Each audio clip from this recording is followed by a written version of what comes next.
Hey guys, welcome back to an interesting video on Wild Rifts. We're back with our Caitlyn updated complete guide for patch 4.2a and above. So, of course, first up, be sure to refer to the basic guide on Caitlyn we released yesterday for her skills, leveling orders, skills, tips and tricks, combos, etc. Mashing up all my words right at the very beginning already. But let's jump straight into Caitlyn's loadout. So you guys will notice from my day 1 builds that my predictions for Caitlyn were completely wrong. I thought she wouldn't build any of the new items, but turns out of course that that's not the case. She actually only builds one of them. She only builds Phantom Dancer. So I'm gonna go in quite an in-depth explanation about why she builds the items. So first up, she's possibly the only ADC in the patch that doesn't want shieldbow, she wants Stormrazor. Why? Shieldbow gives you safety. Caitlyn has the longest range in the game. She's already very safe. And furthermore, the shieldbow on Caitlyn really only works against like assassins on the enemy team. Like if there's an enemy like Rengar, Akali, or what who will jump on you, maybe you can go for shieldbow. But the reason why I still love Stormrazor is because Caitlyn's identity is she's a very oppressive early game laning champion. So what the Stormrazor allows you to do is, even though it gives you basically almost the same stat line as shieldbow, it gives you that extra like 50 to 120 bonus magic damage and the slow. Now this doesn't seem like that much, and it isn't very much in the late game, but in the early game an extra 50 damage and an extra 75% slow basically means that that extra 50 damage is like 1 extra auto, and the 75% slow allows you to get in another like extra 1-2 autos to chase people down. And this can be huge in the laning phase for how strong Caitlyn is. So you lose so much power by going for shieldbow. I don't really like it, and I think going for Stormrazor first item is so much better. But we then do go for the new item of Phantom Dancer. So Phantom Dancer of course gives you the attack damage, crit, attack speed, as well as the movement speed, and the Spectral Waltz passive of course giving you the bonus movement speed and bonus attack speed up to 55%. And yeah, obviously Caitlyn does benefit a lot from this. She is an attack speed style champion, and it just works really well on her. And obviously for boots, we go for Gluttonous Greaves with the Stasis. I like Gluttonous Greaves because, Caitlyn already hits like, really hard. But again, defensive boots not too useful because you shouldn't really be getting hit so much anyway. So I do like taking Gluttonous Greaves. And then we move on to taking Infinity Edge. Of course, for the increased AD and increased crit damage. You already have enough attack speed anyways. And then I like to go for a Maul Reminder because by this time normally the enemy team is really tanky. So I like to get that, AD, Armor Pen, as well as the Grievous Wounds. And the reason I do this is because I like to go for a final crit item as my last item. Now of course you could swap this around, but generally by the time you reach 4th item, the enemy team normally is pretty tanky already, so I wouldn't recommend it. But for my last item, I like to take Rapid Fire Cannon. Now the reason I like to take this is because of course first up it combines with Stormrazor in terms of the energized passive.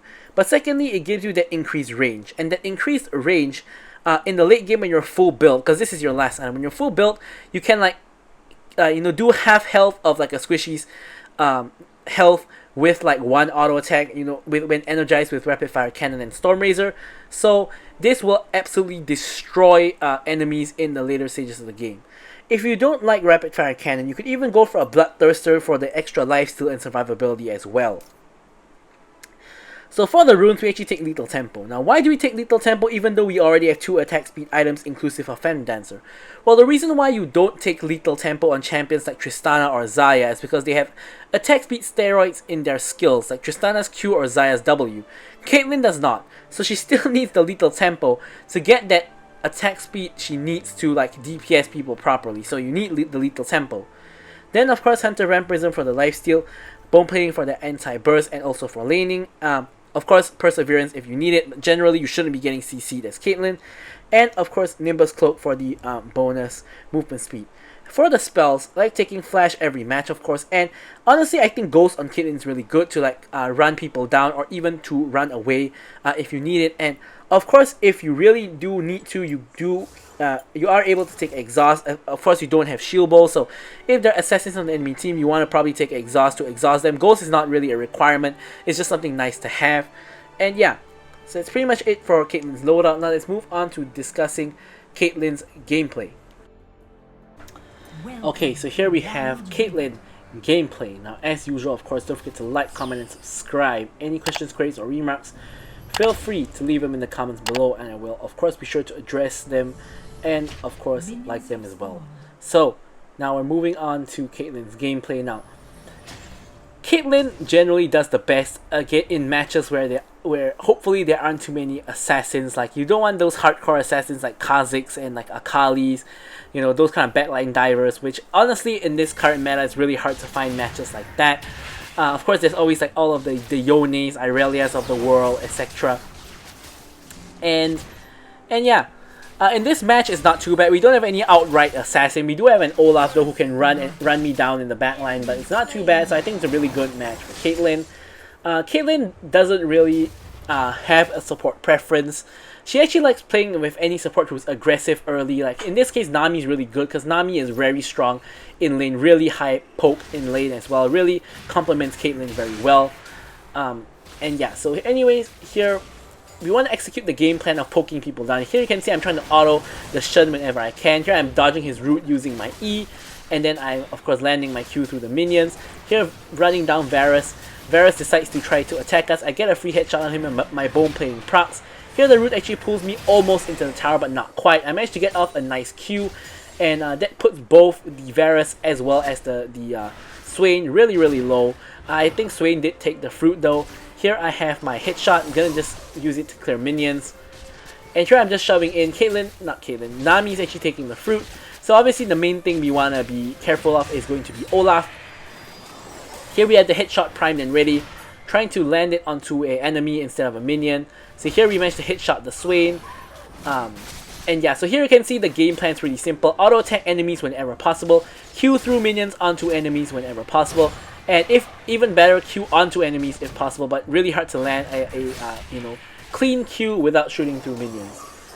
So here, unfortunately, we are gonna have to back because we are running a little bit low on health and mana. Actually, since we realize the enemy team doesn't back, we don't back because they're gonna be worse off than us. I of course assume that they did back, they did not, so we aren't gonna either.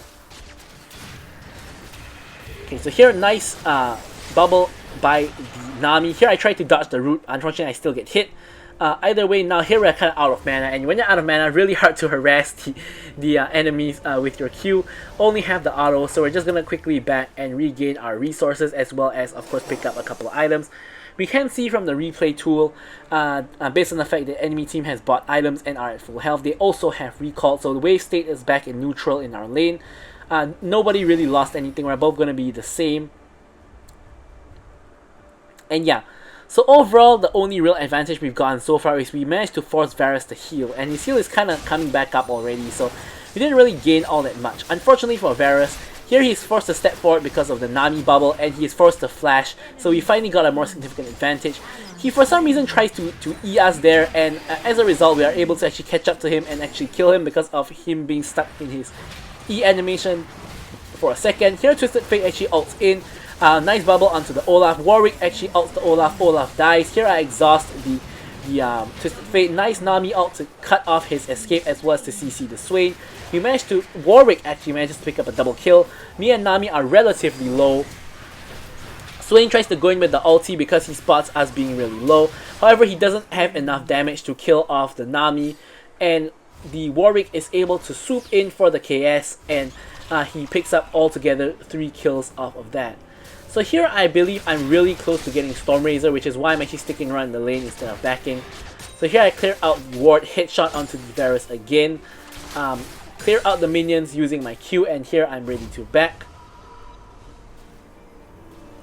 So there was a really good fight. We still have our flash throughout all of that. We have our Stormrazor.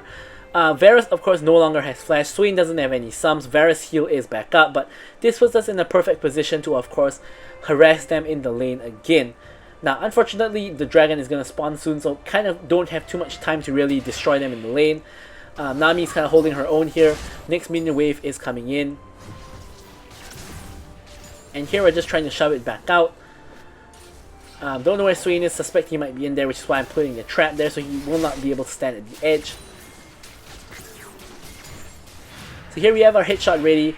Swain once again hits a W and pulls Nami towards him with the root. Here I'm blasting Varus with my headshots.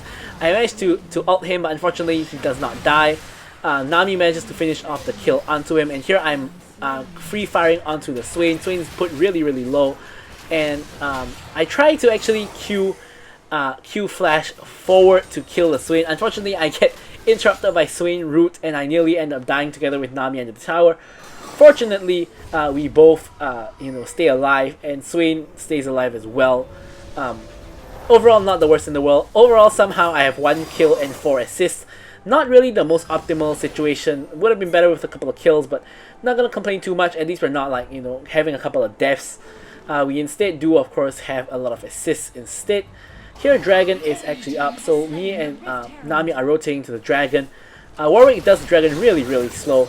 Our Olaf is obviously doing the Herald. Enemy team does come to contest. Warwick is able to smite it no problem. Varus ult goes to Narnia, and we are able to finish off a free kill onto the Gragas. Twisted Fate also goes down. Here we're on the chase to see if we can really get anything more. Varus is back under the tower, nothing we can really do here, so we're just gonna push in the minion wave and see if we can get some harass under the tower. Right, so nothing too much really happens here. We land another Q. Every little auto and Q you land on Caitlyn is going to be really critical, because poking them out with your autos is the main way Caitlyn wins lane. And when you get to a certain point, you can all in them if you want to. And aside from that, it's simply just poking them down. Caitlyn's laning is pretty simple, unless you're playing against a really hard lane matchup. Like if you're playing against like Draven or something, sometimes you can get a little bit bullied depending on the skill of the Draven or like certain other champions. But generally, in most matchups, Caitlyn should be the one, who's being the bully and who's forcing them away. So here it looks like they have actually backed, or rather they did not. Varus is actually still there. So here we're just again going to just quickly clear out the minions. And the next wave is here. Here you can see we're hard shoving the minion wave. We want to shove the wave into the tower and start blasting the Varus under the tower. So here you can see I'm setting up the traps like how I described in my basic guide that I recently released. And here, one more hit shot and an ulti will be able to kill him. Unfortunately, we can't really finish the job. He randomly steps into the trap though, so here I land one more hit shot ulti and he dies. So, I don't know what he was really doing there. I don't know if he accidentally stepped into the trap or he did it on purpose to clear the trap when he thought I wasn't there anymore. But I was clearly still in range and I land the headshot ulti to finish off the kill. And as a result of that, we're able to actually pick up the free tower. So either a big misplay or a big miscalculation by the Varus, but either way, we get donated a free kill. So here I believe I'm once again really close to Phantom Dancer, which is why I'm sticking around to clear an extra wave instead of resetting. I also managed to just shove in the wave, which is always a good thing as well. So here we're gonna back, see if we can get, there we go, we just got the Phantom Dancer, so probably that was the case again. So we have the Phantom Dancer, Storm Razor, really strong, should be able to like blast people down. Of course, when we get the IE, is gonna be even better. Using the Ice Dragon pathways to try to get to lane faster. I'm not really sure if walking through the pathways actually makes it very much faster or not. It doesn't seem to speed you up by too much. Yeah. So here, anyways, we see Swain has gone to the mid lane. Here the wave crashes again. We're able to clear out the wave and at the same time stack up our headshots. So here I'm coming in for the classic ADC gank into the mid lane. I spot my team deep into the fight, so I'm coming in from the side ready to blast. I flash in and kill Twisted Fate.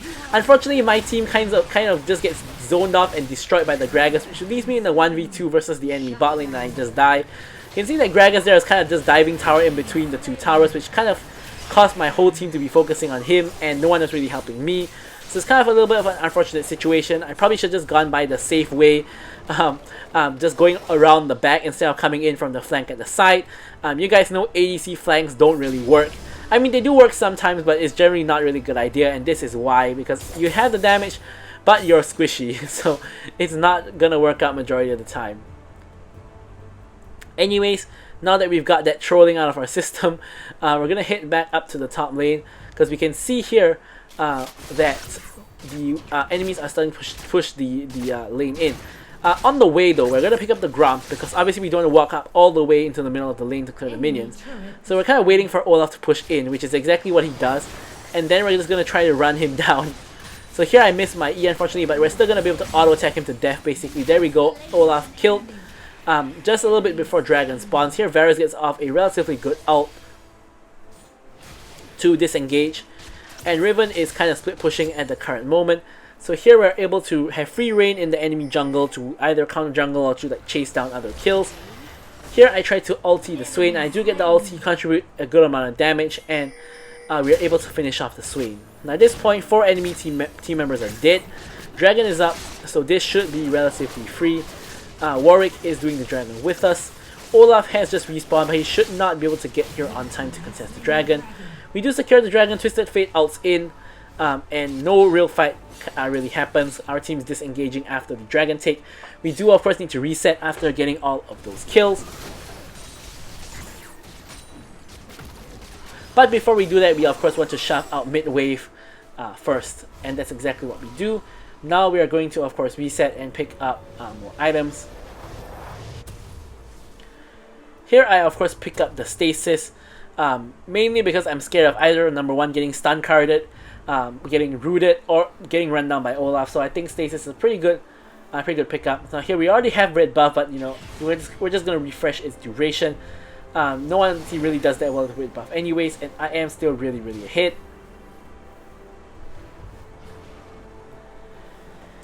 Alright, so here there's not very much things to do. We can see Warwick is trying to run down Olaf. Here I'm rotating because I expect the enemy team to rotate, and they do actually end up doing that. I ulti the Olaf, he's left on 1 HP. Thankfully Ahri finishes off the kill. Here enemy ult funnels into a choke point and gets hit by the Nami ultimate. Here Olaf is running him down. I do manage to flash over the wall and actually escape with my life. The Varus and the Twisted Fate is getting run down by the Ahri. And honestly, we are pretty fine at this point. We're just going to disengage the fight. And we can easily just back and grab a couple more items. Of course, next up we're going to build towards IE. And when we get IE, it's going to be a pretty major power spike. And with the attack speed from Lethal Tempo and Phantom Dance, together with the damage from IE and Stormrazor, we should be able to deal insane amounts of damage. And hopefully destroy the enemy team. So here we are so ahead that we're just going to do Baron. We're 10k gold ahead of the enemy team. And obviously when we do objectives, we want to set up the trap line. Honestly, Twisted Fate can just TP past the traps, but which is exactly what happens here. Warwick is not actually in the pit, so here we're trying to focus Twisted Fate before we focus the enemies. We managed to actually barely kill him, and then we secure the Baron. Honestly, I think that was really risky. He could have stolen the Baron there and died, which would have been completely tragic for my team. So here I'm kind of just hanging around, seeing if there's any opportunity. Here I use the Ice Dragon Frozen Plant to actually freeze the Olaf in place, and then I run him down. To date, even up to now, this is the only time I've successfully made a Frozen Plant play. I froze that Olaf on the spot and allowed me to run him down. Here I actually get a little bit too eager, I get caught out. I E-stasis and allow my team to catch up, and then I'm able to finish off the Swain using my ulti. Varus tries to ult the Riven, but Riven does stasis, so she doesn't actually get hit by the ulti. Really beautiful stasis from the Riven actually. Really good reaction time. Here we see enemy red buff is up. So here Warwick picks up the red buff, I get the buff share, and we are able to get a red buff again. So here, unfortunately not quite enough for my IE, so I'm gonna just continue farming, only less than 900 gold away to the IE. We did manage to, of course, pick up the Baron, get a couple of kills, and push in on the bot side as well. Here you can see a fight happening on the top side. Me and Nami are just pushing mid because there's no reason for everybody to rotate to one fight. It's good if we spread out our pressure and spread out our Baron buff. Here I know that the enemies are top side, so here I'm setting up a trap line to make sure they cannot rotate through that choke point. You can see Olaf has to walk all the way into his base and come around. Generally, the traps are used for zoning purposes to prevent people from coming over to where you put the traps. Here we secure a kill onto Swain. 40 seconds away from the dragon spawning. And yeah, so this is a pretty good match to show Caitlyn's trap usage. Putting the traps to zone them away is really a thing you should be doing, Caitlyn, in every match if there is an opportunity to. Most obvious one being at objectives, but that's a little bit of a less obvious one. So here, we finally have our IE completed. So here we should be on a major power spike triple crit item with IE.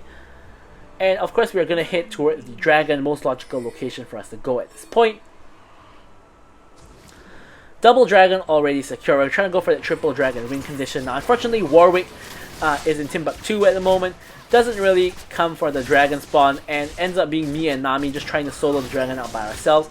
Now, he is making his way here, but by the time he reaches here, we should be able to get the dragon already. As you guys can see, we do manage to actually get that, but it was a little bit dangerous. Could have been sniped by a Varus arrow or something like that. But we do manage to secure it, so triple dragon secure. Here again, they finally throw a choke point, so here Nami ult manages to actually catch them out. Warwick ults onto the Gragas, Gragas goes down. And here, we already secured the mid lane inhibitor. Here, Varus for some reason walks into a trap again. And I'm able to, do a lot of damage to him. He almost dies. Ari hits the charm onto Olaf. Olaf dies.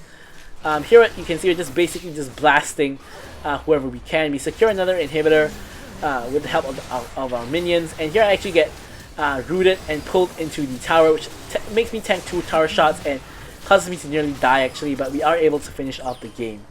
So that's it for the Caitlyn updated complete guide. Hopefully you guys learned and enjoyed the video. Thank you guys so much for watching the video, and goodbye.